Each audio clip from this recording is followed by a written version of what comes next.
I feel privileged to be standing in the spot where Catherine Morgan stood for the past several Advents.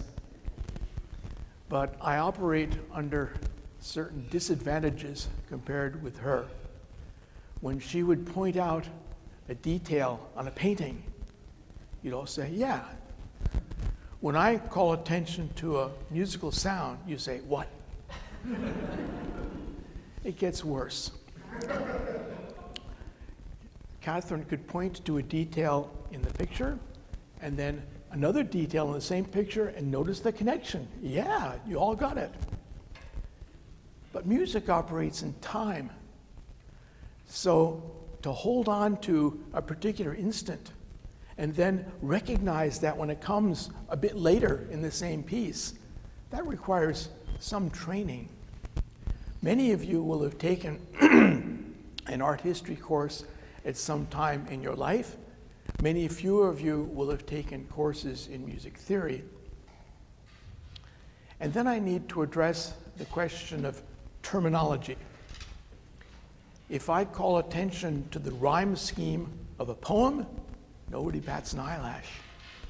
And you're not troubled if I make reference to Romanesque or Gothic architecture. But for many people, the introduction of a musical technical term sends them scurrying to the exits, which is one reason why concert program notes stick with anecdotes and biography, scrupulously avoiding any discussion of the music itself.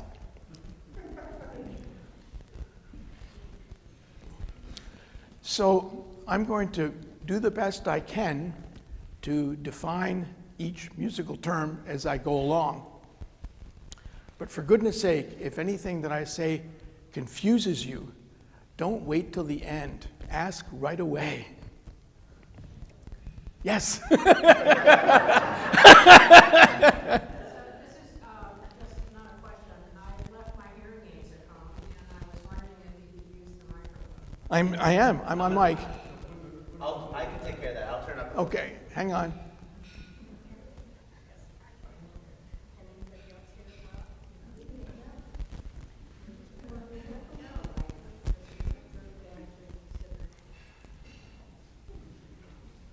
Oh. Is that better? Okay, good. Okay, Bach. Everyone recognizes Bach as occupying a special place in the pantheon of great Western composers. But really, what's so great about Bach?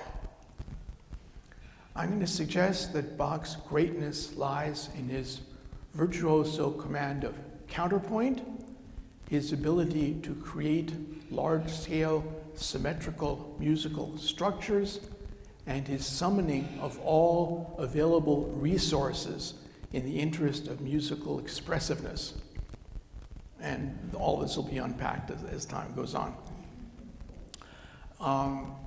I'm hoping that in the course of these presentations, you will also have an appreciation for Bach's greatness, and I hope to present ways in which that will be the case.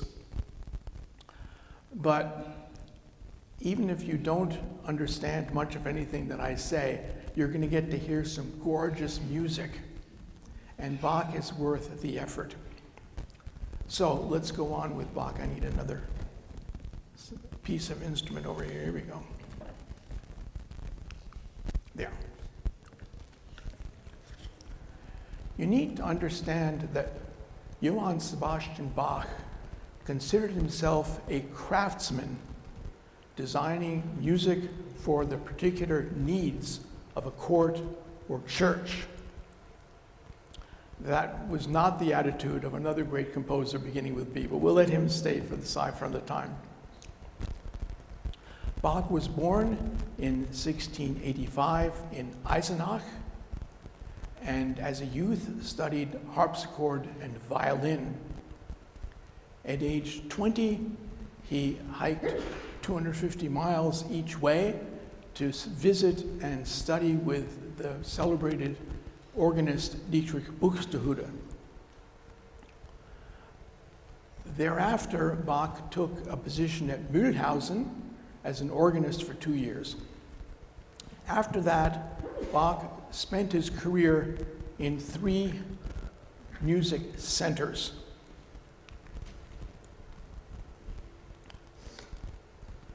Now, don't be too wrapped up in the details of this slide. The main thing I want you to appreciate is the kind of music that Bach composed in each of these centers. In Weimar, Bach composed some of his greatest works for organ. By contrast, in Kärnten, he was required to compose orchestral and chamber music. When he got to Leipzig, those genres disappeared because he was required to produce a new cantata every Sunday. And in all of these cases, he was responding to whatever was needed because he considered himself to be a craftsman.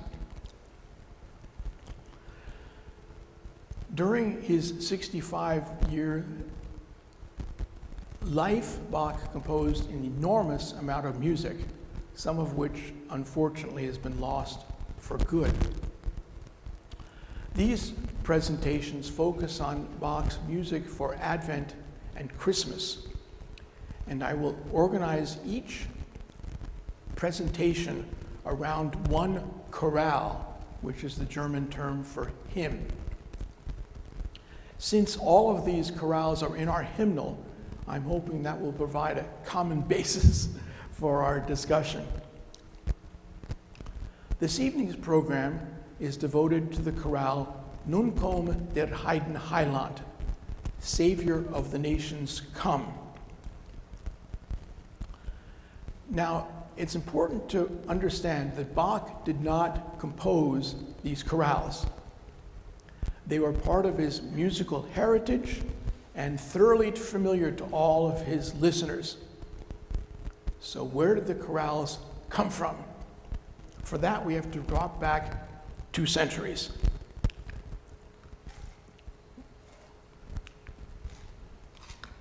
Martin Luther, a 16th century German priest, never anticipated starting the Protestant Reformation or beginning a new church. But when circumstances required it, he threw himself actively into the task of providing what was necessary: a German translation of the Bible, a German liturgy, and appropriate music. One source of that music lay very close at hand: the repertoire of Roman Catholic plainsong. Nun komm der Heiden Heiland derives from a plainsong hymn by St. Ambrose in the 4th century called Veni Redemptor Gentium, Savior of the Earth Come. And here is the first of the 8 stanzas. Whoops, come on. Come, thou Redeemer of the earth, and manifest thy virgin birth. Let every age adoring fall. Such birth befits the God of all.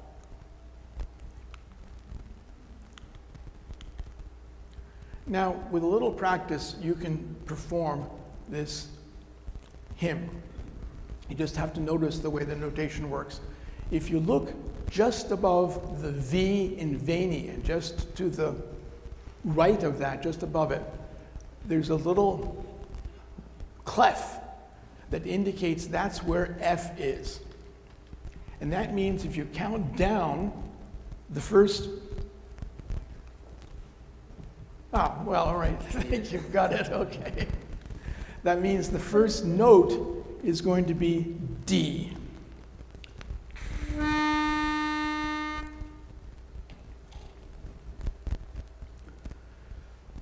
The vertical lines indicate brief pauses. All the square notes are the same unless they're followed by a dot which lengthens them. So I'll sing the first stanza, and then I'm going to ask you to sing it with me. You can, if the words get in your way, just sing on la or lu or hum. It doesn't make any difference. But I really want you to get thoroughly familiar with this melody, because we're going to be talking about it all evening. And singing is the best way to put it into your short-term memory. So that's what we're going to do. Veni redemptor gentium, ostende patum virginis, miretur omne saeculum, talis decet patus Deum. Now it's your turn. Veni redemptor gentium, ostende patum virginis, miretur omne saeculum, talis decet patus Deum. Now you may have noticed that the chorale melody has 4 phrases or sections, and I ask you to keep that in mind as we see how Bach used that chorale in the course of the pieces we're going to see. This is what that plain song melody might have sounded like if performed by Roman Catholic monks.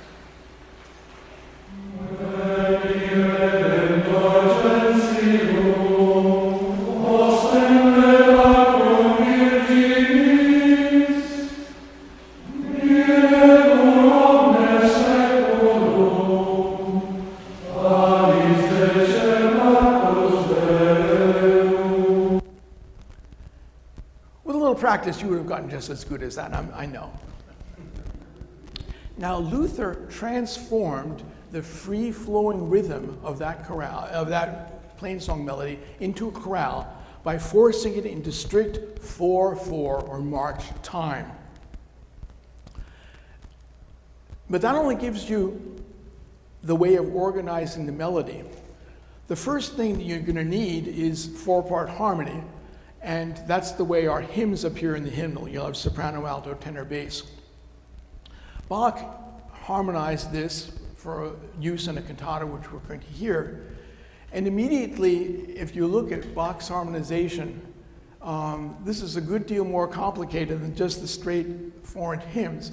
But if any of you have ever taken a course that required you to harmonize a chorale melody, I expect you'll be impressed by the sheer audacity of some of Bach's voice leading. This is what that melody sounds like when you put the harmony with it.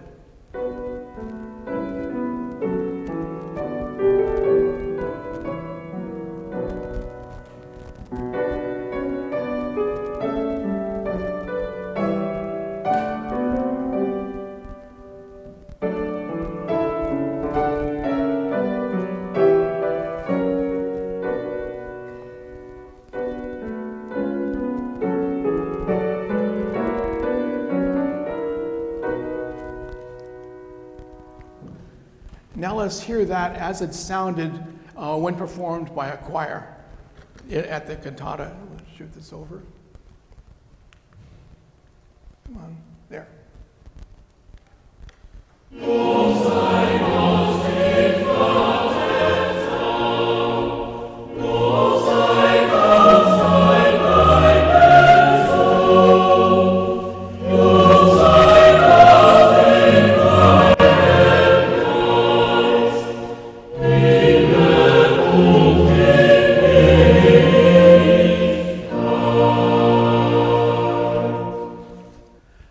At Trinity-by-the-Cove, Tripp usually introduces a hymn by playing it through for us.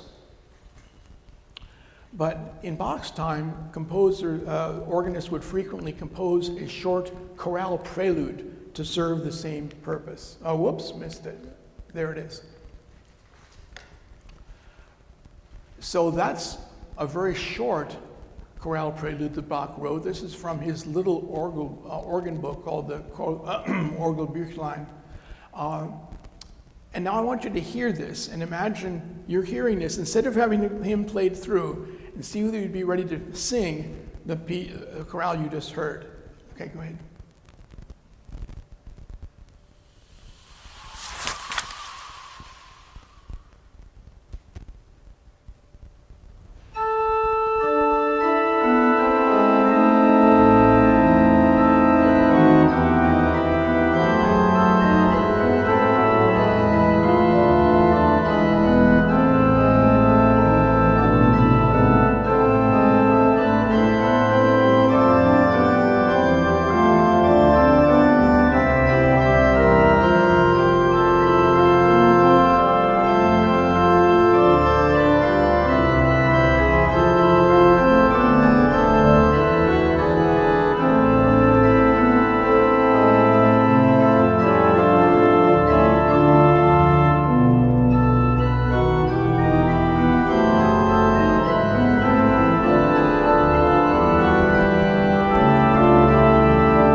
imagine being confused by this elaborate decoration, you are not alone. Dietrich Buxtehude, with whom Bach studied, drove his congregations crazy with his elaborate chorale preludes, to the extent that the ministers of St. Mary's Church in 1701 decided to start posting the numbers of the hymns on hymn boards, with the remark that from the organists playing beforehand, very few people have any idea what the hymn is going to be. Let's pause for a moment and say a few words about organs in general and about Bach's organ in particular. The basic principle of a pipe organ is sending air through pipes, air which is produced and stored in a wind chamber. For our purposes, these pipes come in two varieties: flues or flutes and reeds. Now, the production of sound for a flute is just the same as what you found in blowing across a pop bottle when you were young. Same principle. Same principle as if you're blowing across the mouthpiece of a flute. Okay, just the same. The length of the pipe determines the, oh, how'd you get ahead of me? Oh, just did it, okay. Anyway, the longer the pipes, the lower the sound. Reed pipes operate the same as blowing across a blade of grass.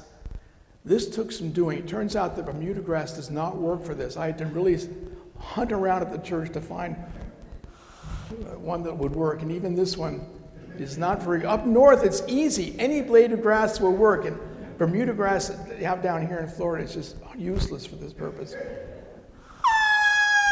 There you go. Okay. Now, reeds in an organ, as with a pitch pipe, use metal reeds instead of grass. But basically, that's the principle. The whole organ is based of either pop bottles or blades of grass. That's the principle. The other next part of this is how the thing works. Whoops, the reed pipe, same deal. The longer the pipe, the lower the pitch.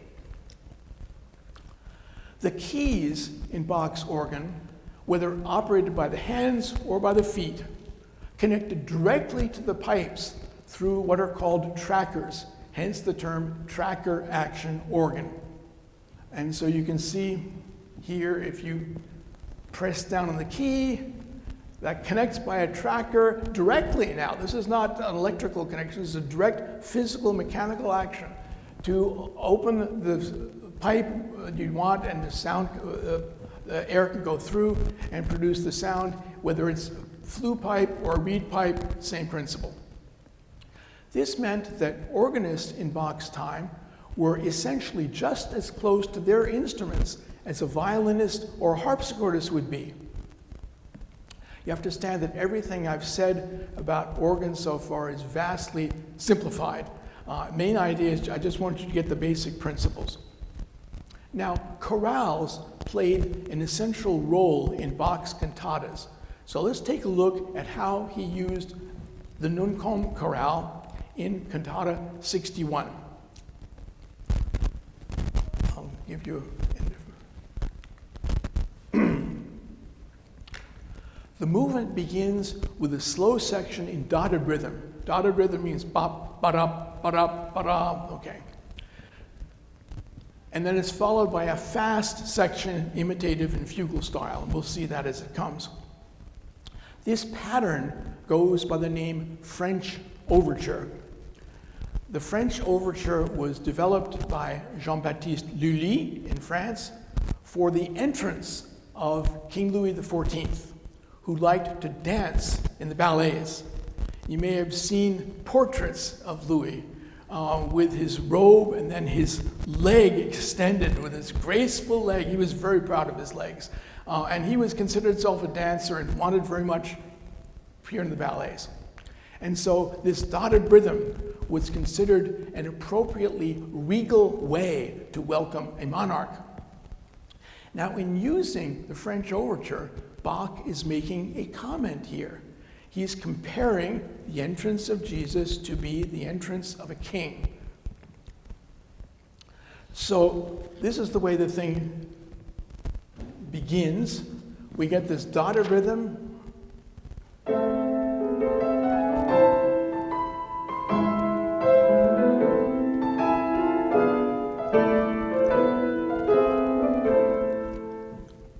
Then the sopranos enter with a melody that we know. Beginning, first phrase of the chorale melody. The next phrase treats this a little bit differently.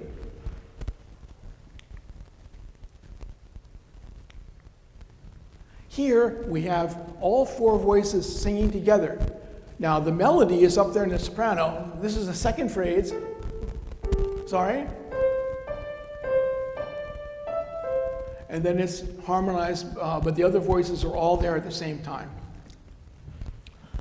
The third phrase, this is where we get the imitative part that I talked about. The sopranos begin the phrase. Notice this is much faster, it's marked gay.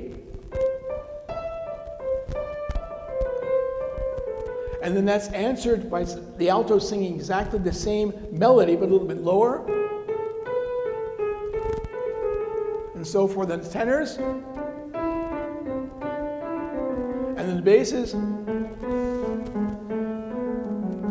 This imitative counterpoint is what when I talk about a fugal section, that's what we're talking about. One voice imitating the other. The fourth phrase uses the same principle as the second. Now we have all the voices singing together, and the sopranos you'll recognize as singing the last phrase of that chorale.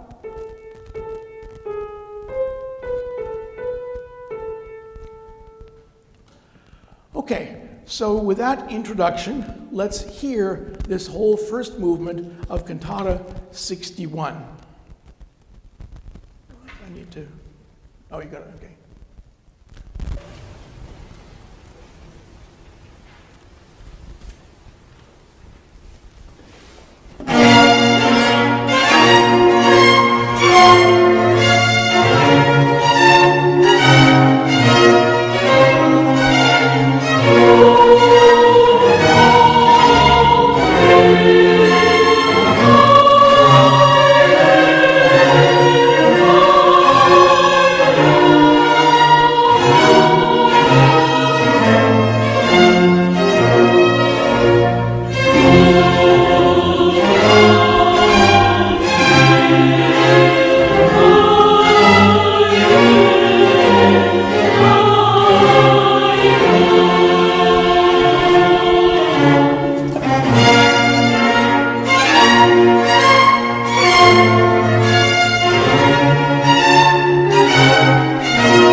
a sentence like, the first movement of Cantata 61 is based on the chorale Nun kommt der Heiden Heiland. Well, that packs an awful lot. They're based. That means all the things you just heard, taking the melody apart, dividing different ways of doing it, all of that is based on that chorale. But that's how that movement worked. Now, toward the end of his life, Bach took stock of all that he had accomplished, and he had accomplished a great deal. He had fulfilled and often vastly surpassed the requirements of the assignments that had been placed to him. But there were causes for concern. There were rumors, and we're not sure about this, but the rumors had come through that after the cantatas had been performed, the instrumental parts would have been used to wrap fish. And surely Bach would have heard the mutterings from people who just didn't like his style of music. This was now passé. Tastes had changed. People no longer liked the complicated interaction of voices that we just heard in that fugal section. Now people wanted something that we would call melody plus accompaniment. Just keep it simple. Bach was concerned because he'd worked really hard on this music and he had some conception of what he had achieved. He had to be aware that what he had accomplished in his life was really pretty special. And the idea of simply losing all of this to wrapping fish or whatever was just something he couldn't tolerate. So he took measures to what we would consider preserve his legacy. He took some of the greatest chorale preludes that he'd written in Weimar and extended and elaborated them into what is known as the Great 18 chorale preludes. And those were gathered as a set that you're less likely to discard. In 1747, this is now just 3 years before his death, he wrote the canonic variations on Vom Himmel hoch that we will take up in the fourth presentation. He gathered together a number of cantata movements and arranged them in a set for organ called the Schübler chorales. And toward the very end of his career, he produced the greatest choral work of all time, the B minor Mass, in which he took the opportunity to take cantata movements that he really wanted to preserve, and he reworked them, arranged them, and put them into this huge work, thinking that maybe they won't lose this one.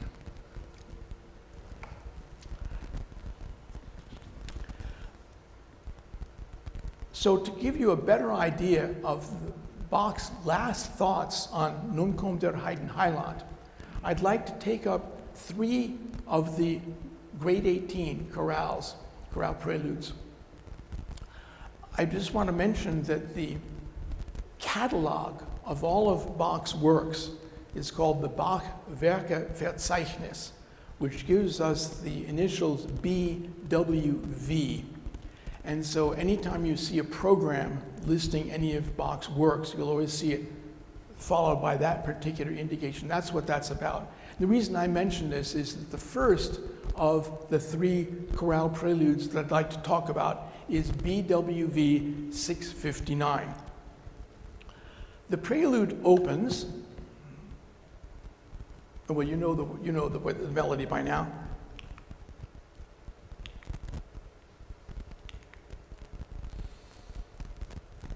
Okay, the melody, the prelude opens with steady eighth notes in the pedal, what we would call a walking bass.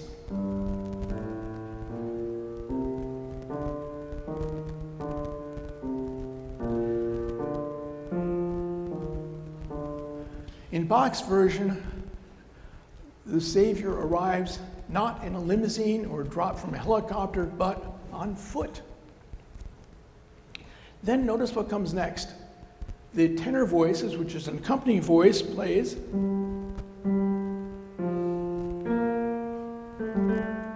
Which you'll certainly recognize by now. That's the beginning of the melody. Same thing happens in the tenor.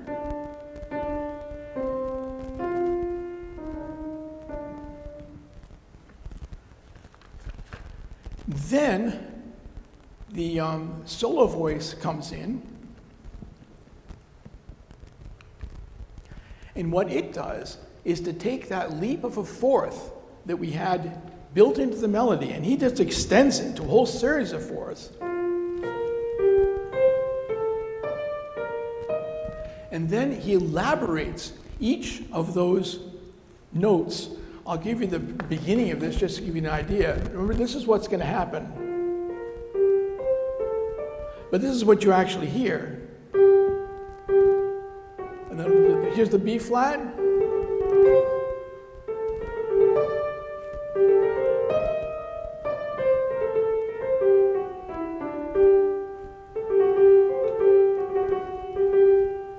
So he took just that fourth that was there by itself, and he said, no, we can do something with that. And he did one fourth after the other, and then he elaborates it this way. Okay, so let's listen to this chorale prelude, just this setting of Nun kommt der Heiden Heiland.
BWV 660, our next example, takes the form of a trio for 2 keyboards and pedal. Now notice in the opening, the way the pedal part uses that same opening of the chorale.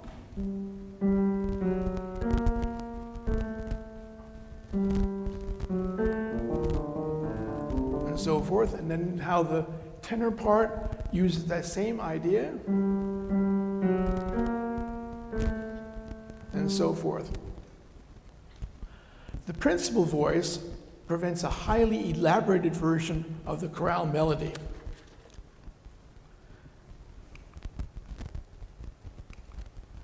Whoops. Okay, remember how the melody begins?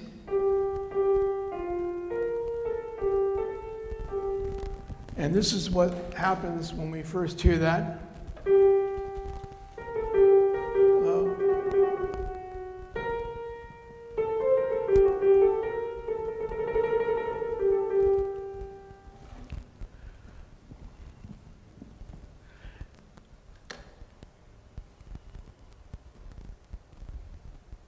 Okay, so let's listen to that chorale.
uses a different technique in BWV 661, taking the first phrase that you're all familiar with and turning it into a subject for a fugue. I've got the slide for this. There it is. Okay.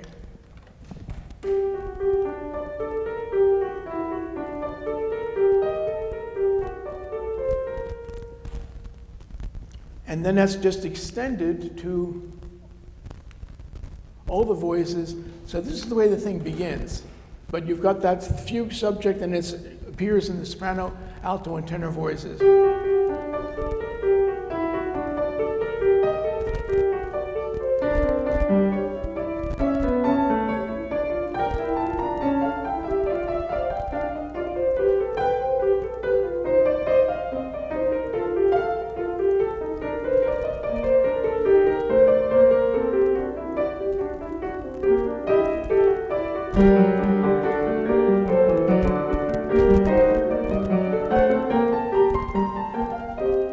Now you'll notice all those empty rests down below there. That's the third stave down, that's for the pedal. The pedal arrives only after 23 measures of preparation with other voices, and it then just appears in really long notes, usually on a loud reed in the pipe organ. So let's listen to this one, and as you're listening to this, notice how different this is from the prelude you just heard, even though it's based on the same melody.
if I've ever had the opportunity to play on any of the great organs of Europe.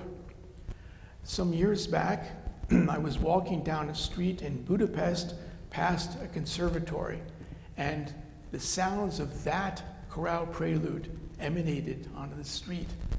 And for some reason, I became uncharacteristically assertive.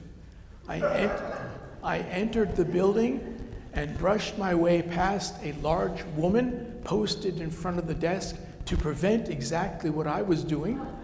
I continued down the hallway toward the sound where the instrument was being played. I knocked on the door, then entered, taking by surprise an organ teacher and his student.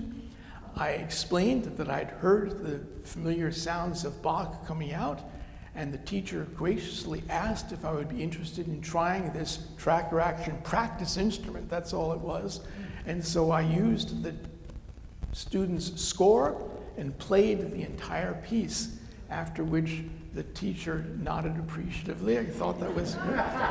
And I left. So that is the closest I've ever come to playing on the great organs of Europe. That concludes this evening's presentation. You've seen the number of different ways in which Bach has taken that chorale, which we now have well in our heads, I'm hoping, and treats it. Next time, we will take up the question of Bach's musical expressiveness. Time after that, we'll talk about Bach's large-scale musical structures. And in the final one, I'll take up the most difficult question, and that is Bach's virtuoso command of counterpoint. So I thank you for coming. Hope you'll come back.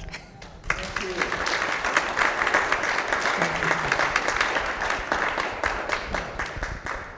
I think we've run out of time, but if you have any questions, ask them next time or email me or stick around and I'll be happy to answer them.